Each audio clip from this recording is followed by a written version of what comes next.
Okay, so now that we've gone over the basics of hard surface sculpting, we're going to come into a little bit of concepting. In the interest of time, we're not going to cover everything, but this will give you a good idea of how to go about it. Basically, all of these meshes were started from very simple unified skins, basically just oblong spheres that were kind of pushed and pulled into what you see now. You can kind of see like in the gun area and the hands right here. That's how all the meshes started. They're very, very basic. Absolutely nothing in them at all. And in this concepting phase, there are two things I'm trying to focus on, or two very important things. There's other things obviously, but the first thing is joints. I want to make sure that this character isn't like a lot of the hard surface characters you see a lot around where they wouldn't deform, or they wouldn't be able to deform. It seems like unlikely that they would be able to move their joints in a way that would be necessary for them to function. I've seen a lot of sculpts where it have really cool surface details, but essentially it's just a mechanical statue. So I want to focus a lot on joints, and the other thing I'm trying to focus on a lot is form or silhouette. So you can see me working on the feet right now, and I had to think there are kind of like a few ways that the feet need to deform. You see I kind of left an area for the ankle, or not the ankle, but the back area of the foot, so when he extends his foot outwards, these areas can kind of fold into each other and hide themselves. And on the front of the foot, there's a few important places where it needs to deform. The toes are a really important place. So there needs to be a cut where the toes would be. And this kind of top area that you see in the front, that would be really important to deform. So basically I've created an extraction because I wanted to create this as a separate mesh. It was getting a bit hard to modify, so I went ahead and just extracted this area on the back of the foot. And I'm going to go ahead and smooth it out and inflate it a bit. There we go. And then I'm going to go ahead and hide the other side since I didn't have symmetry on. I'm going to delete hidden. And I'm going to go ahead and use the subtool master to mirror it.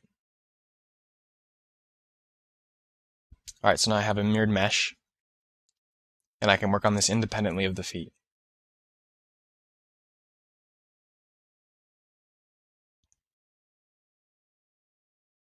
And since I don't need that part anymore, I can go ahead and push this in to make way for it, my new mesh. And use the move tool to kind of move it into place and move it into the overall shape that I want.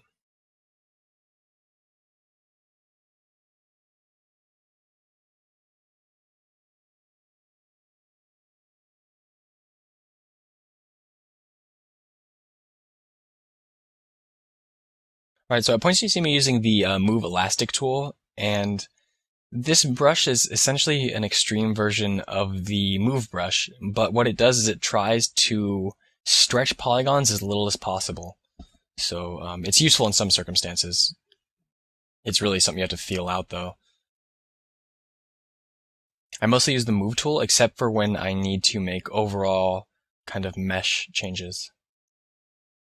You can see me working on the top of the foot right now. This is the part of the foot that I need to be able to deform. It needs to be able to fold into kind of the bottom areas of the foot. So I've gone ahead and extracted it like I did the back of the foot. And I'm going to go ahead and inflate it a bit and smooth it out so I can work with it better.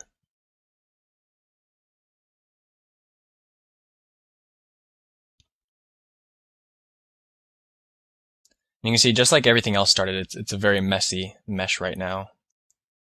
So I'm going to go ahead and just start moving it into place here. And I need to cut out a little bit more here, so when he actually does start running and his feet start to move around, a lot of these areas have places to fold into. Alright, and so basically what I've done here is I've taken a cylinder primitive, which you can find in your tools menu, and just appended a cylinder. and have scaled it down and moved it into place. And this is just going to be a placeholder for the kind of mechanical detail I want down there. And just using the Damien standard brush to kind of cut around it and define where that's going to be dominant. You'll notice I use the Damien standard brush a lot to kind of cut into areas, and it's a really good brush to make decisions on where you want to separate mechanical areas, where you want to separate different plates, where you want to separate different entire objects. You can see I'm making a cut right here, and eventually those are going to be two different meshes. So it's very helpful to do that. And right here I've just turned off smooth while I subdivide, just so it doesn't get too rounded and too blobby.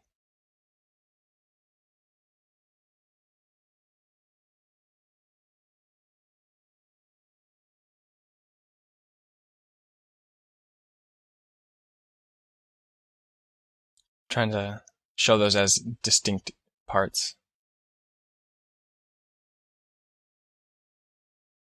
So again, I'm using the Damien standard brush right here. And essentially what I'm doing is just separating out the areas of the top leg, like I did with the foot. Still trying to find overall silhouette and still trying to figure out how each of these pieces are going to deform, which is why you see that huge cut in the side of the leg. Because when he moves his leg out, if that area you see on the side of his leg wasn't able to kind of bend out, it would collide with his torso, and we don't want that. So we're gonna go ahead and just make a cut there so it can deform. I'm just trying to cut in overall shapes to see where I want different objects to be.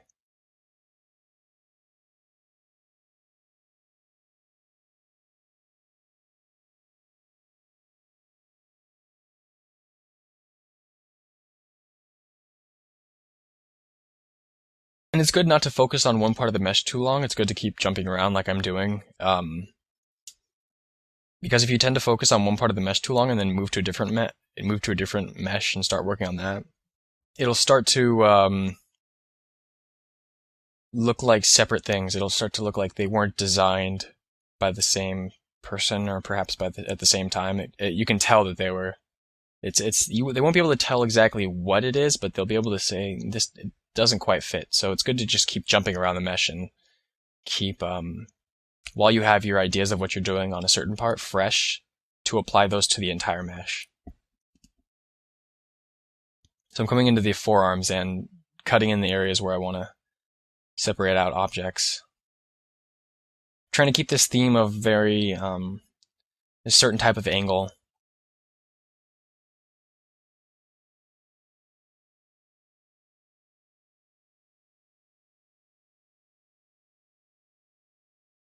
And kind of adding that cut in there, because that's where a few deformations would take place. When he raises his arm, we need that to bend a little bit.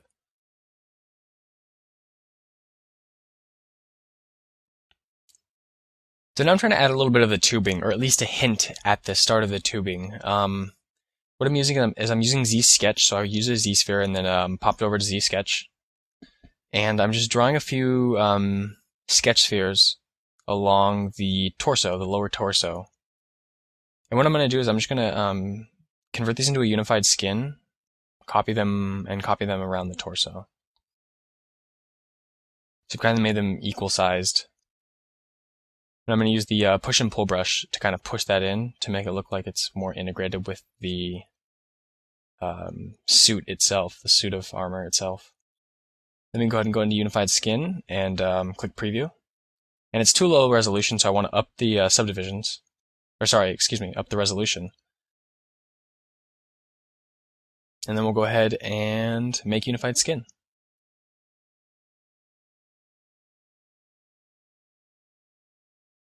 Alright, so I deleted those Z-Sketch spheres because I don't really need them anymore. This is more of a placeholder in any case.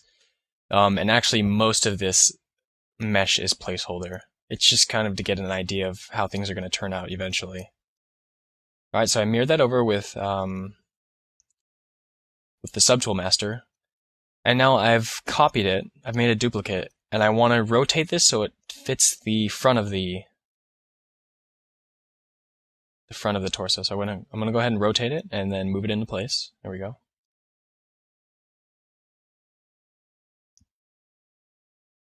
And just use the move brush to kind of move it around a little bit, get it more situated, just a tad bit better.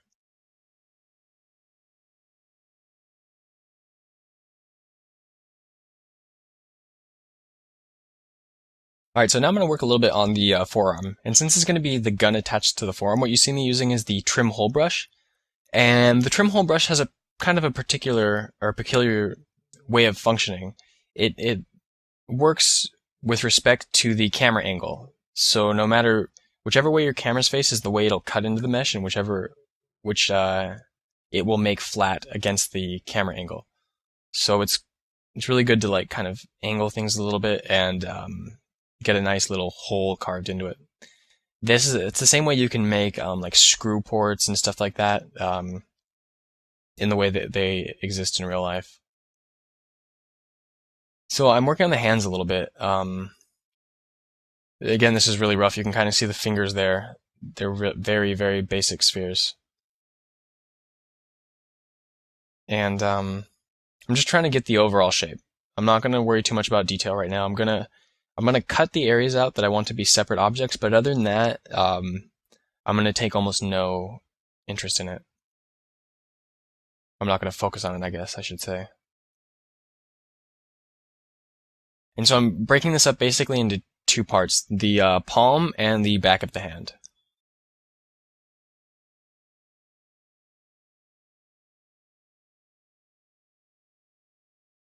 So I'm gonna start working on the fingers a little bit. Cutting in the joints again, just a little bit, going around and subdividing all these too, so I need more resolution to actually cut in these joints. So go ahead and cut in kind of the design I want there, and cut in areas so the finger can bend on the inside as well.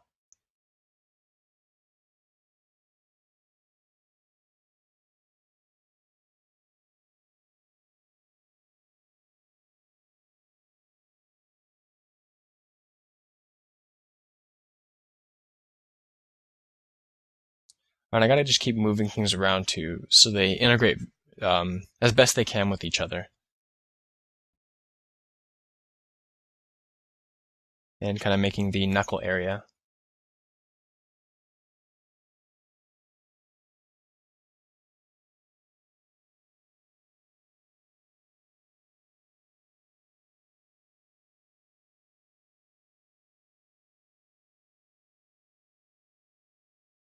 So I'm going to kind of just pull these polygons around. I want to keep it pretty low resolution, because the more resolution you get, the more messy it can possibly get. So I kind of want to just have the overall general idea of what's going on and not get too worried about the details, which you can. If you start subdividing it too many times, you can get caught up in creating little details and it'll slow you down quite a bit. So it's good to just keep it as basic as possible, especially in this concepting stage.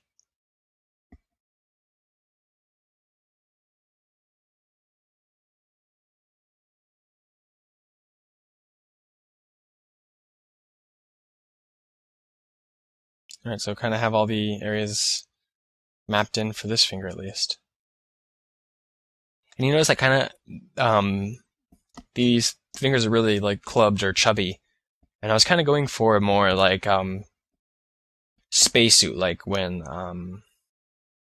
astronauts first went to the moon, they kind of have these really, really chubby gloves, almost like snow gloves, where they seem like they'd kind of be really hard to operate in, but they give that kind of overall bulkier look, which I want this guy to be. I want him to be more of a tanking character than a kind of small, fast character.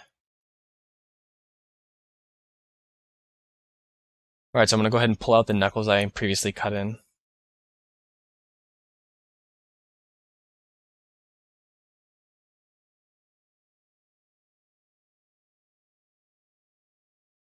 And to give the illusion of a hole here, I'm just going to go ahead and mask off everything that I want to affect. and invert the mask so I can actually affect it. And then just kind of push this in a little bit.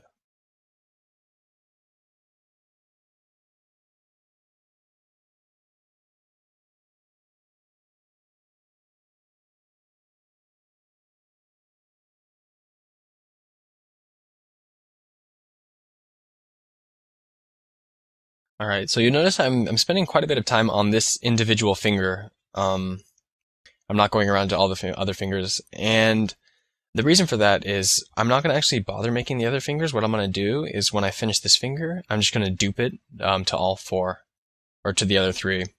I'm going to have to still create the thumb because it's just different than the others, so that still needs to be created. But as far as this goes,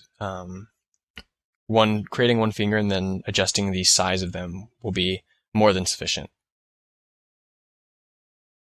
Alright, so I'm just going to come over in here and do the thumb as well, using the Damien standard brush to pull these areas out and kind of define all the areas.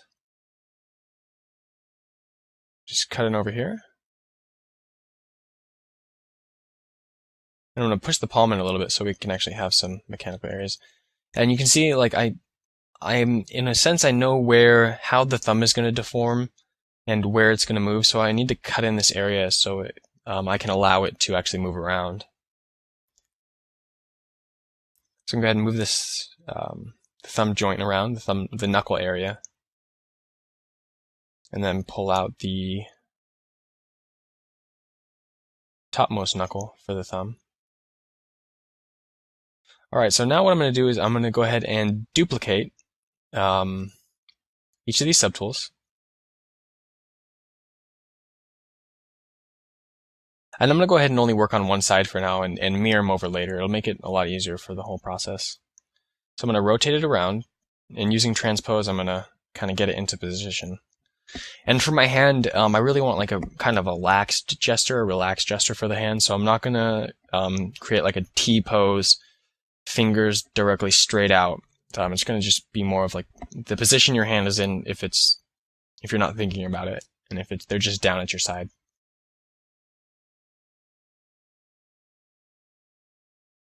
So I'm going to go ahead and scale all these and move them around.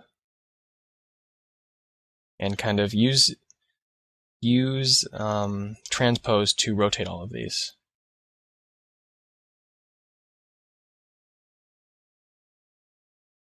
So I can go ahead and mask this area off, and then rotate at the joint. Kind of move it into position a bit.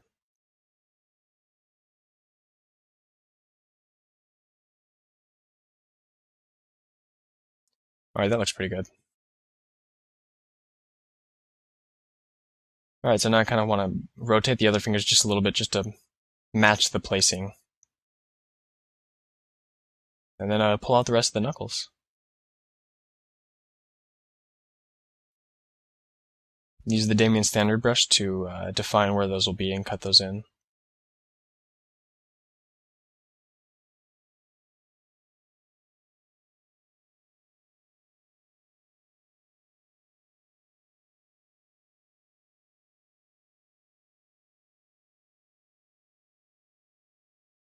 Alright, I kind of want to add a little like area that can fold for his thumb as well. So I'll just cut that in and move that out.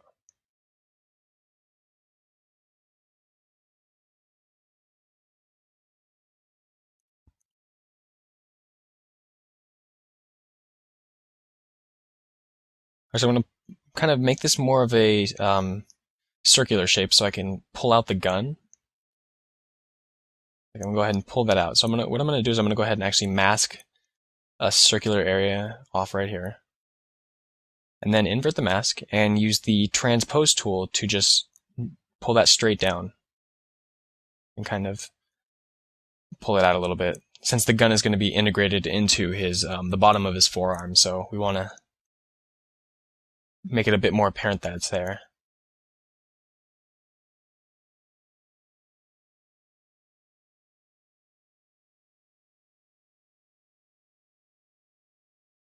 Alright, so I'm adding a few surface details just to kind of see what kind of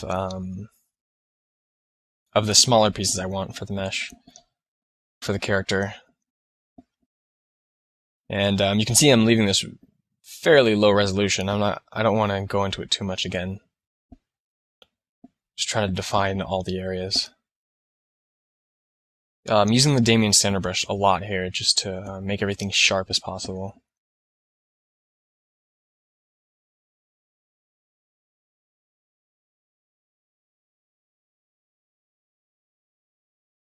You can see how easy it is to just pull areas out with the brush itself.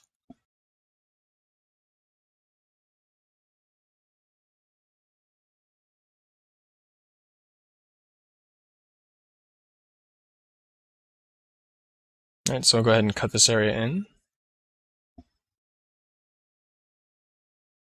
Just like that. And use the layer brush to just push that in, just add a hint of detail. Not necessarily the detail that's going to be there, but just a hint that there will be detail there eventually.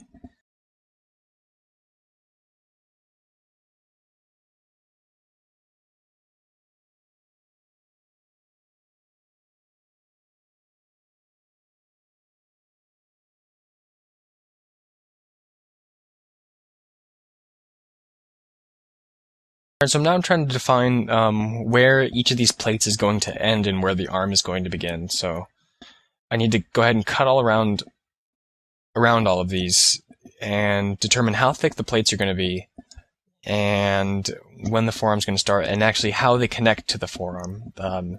These are pretty important details if you want to create the illusion of kind of a complex mechanical object.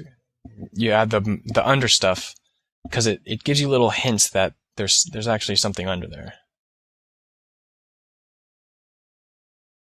Alright, and so this is kind of the little plating above the hand, and it needs to be a separate object because when he rotates his wrist backwards towards the back of his forearm, it needs to be able to deform, otherwise he won't be able to move his arm at all, or his hand at all.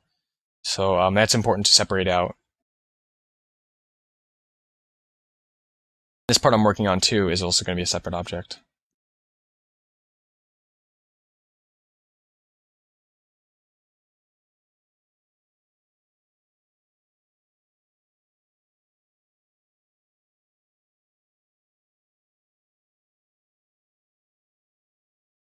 Alright, so just adding a few surface details, trying to figure out exactly how I want to detail the character.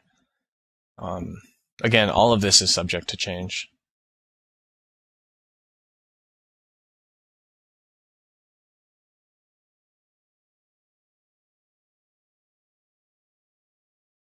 Just kind of sharpening out areas.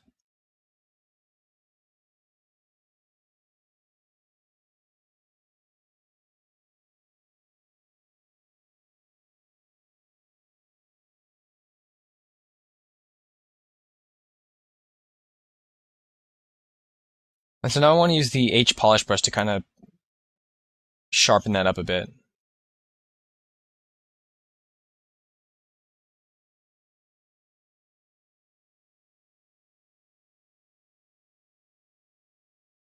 I'll go ahead and cut it into this here, just to signify that this is going to be a separate plate from what's closer to the actual forearm. And then use the pinch brush to pinch it all in.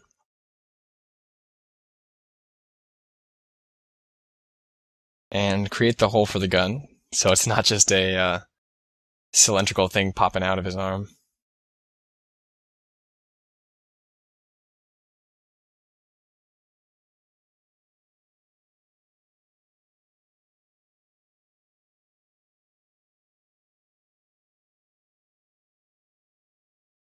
Alright, so all these little details, I'm just using the clay tubes brush to add the little details. It's a good idea to go in and throw in a few details just to see what the character will eventually look like, maybe. To give you a hint of what it may look like.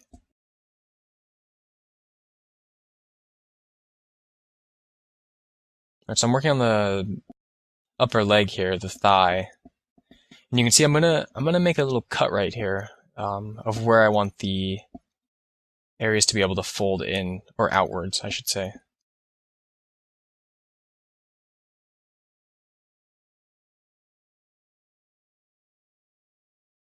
So I'm going to go ahead and defining how thick the plating is.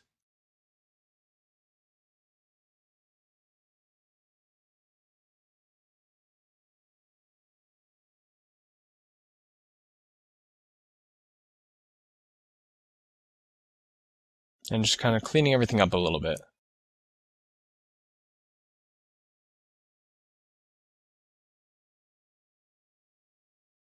And so what I'm doing right here is just overextending the stroke a little bit, but I'm defining where the plating is going to separate.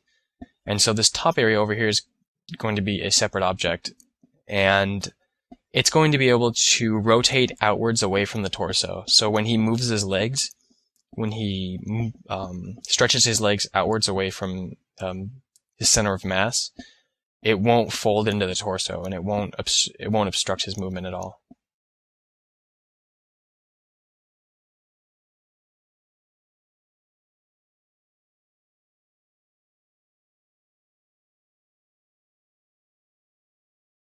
All right, so just pushing this in a little bit. I used the clay tubes to go ahead and push that in, and now I'm using the pinch brush to make that area a little bit smaller. And for the tubing, I'm just going to add a few hints of that it's connected together with a little bit of roping or something like that, just to give it some kind of continuity.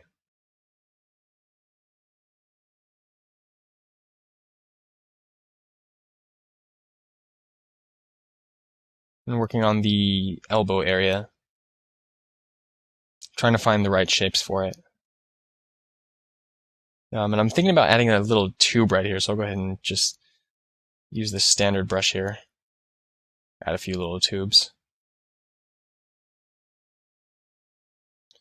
Again, this is not how we'll be making the final tubing details, but for a hint, it's perfectly okay to work this way. We could have used Z-spheres too for this, but I found that just using a few brush strokes was quite a bit faster.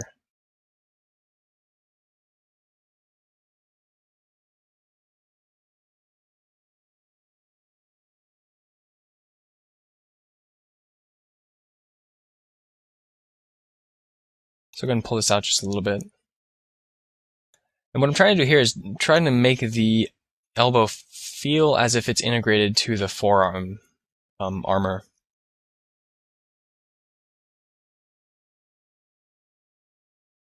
And I think the tubing helps that quite a bit. Alright, so now I'm working on his crotch area.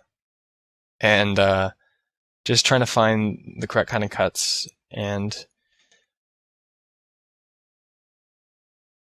when you think about this kind of stuff, you think, so there's a person in this, and you're sure they probably have to go to the bathroom every once in a while. So I'm kind of making a little cutout in case maybe if like there's some kind of reserve for where the deposits go. If it overflows, maybe you can just open that and get rid of it. So a little thought of design going into that.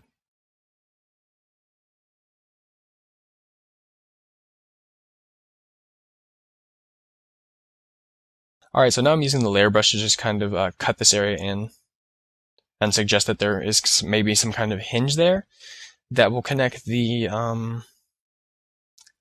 middle of the forearm to the very bottom above the hand.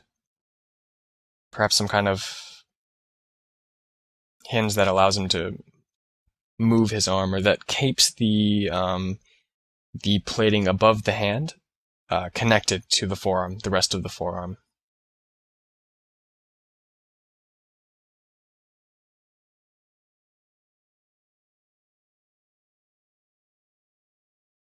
Alright, so you see me, I'm kind of, while I have this idea fresh, I'm going around to most of the places with this brush to add a few details. Keeping the same theme of using the layer brush to push it in, and then the hard polish brush to bring it back out.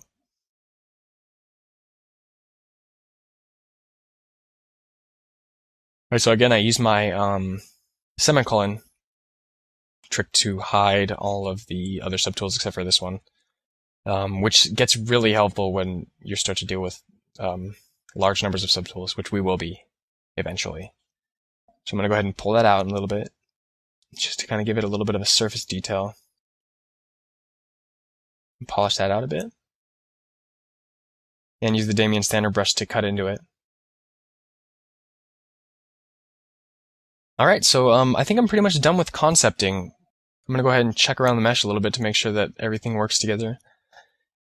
And I think it does, so we can go ahead and move on to the creation of the actual mesh.